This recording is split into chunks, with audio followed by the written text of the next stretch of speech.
race as being fundamentally a part of how I perceive my quality of life.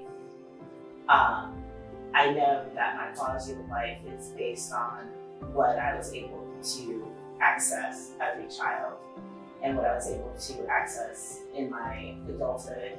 But I didn't perceive race as a part of my aspirational quality of life. You know, the conversation that we have is probably about the aggression, about the biased aggression, and how it manifests itself, and how one can be easily, how a situation can go easily wrong because of temperament and an inherent bias. I think that's probably an accurate number because, you know, my experience is obviously very different because I'm a lawyer and I do real estate. So I'm never in front of a judge very often, especially not on criminal matters. I think the system that they speak about is their own experiences and distrust of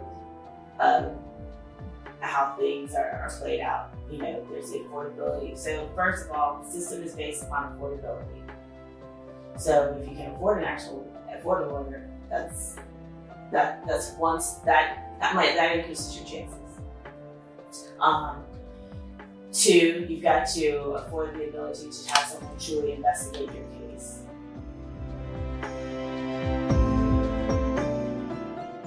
I do.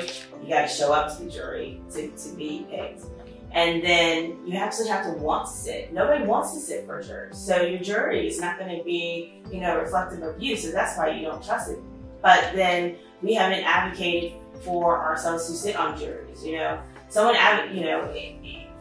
it's the whole reason why, you know, you're supposed to be judged by your peers. And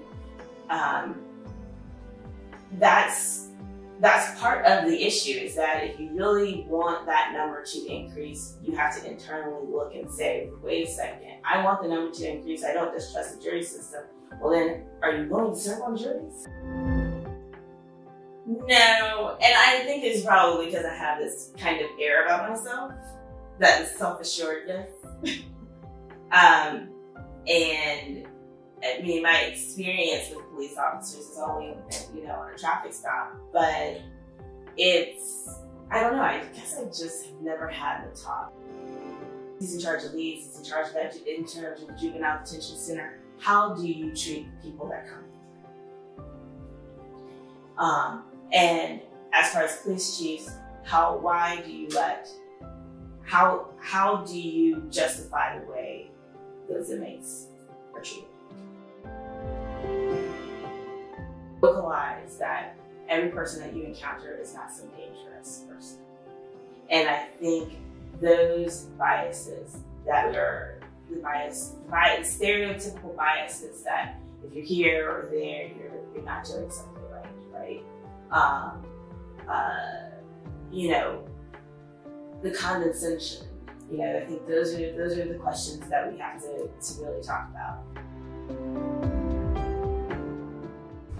I think they need to share their experiences of engagement with the police. Because if you have a pari passu comparison on the same exact type of stop, I think those patently show you the differences.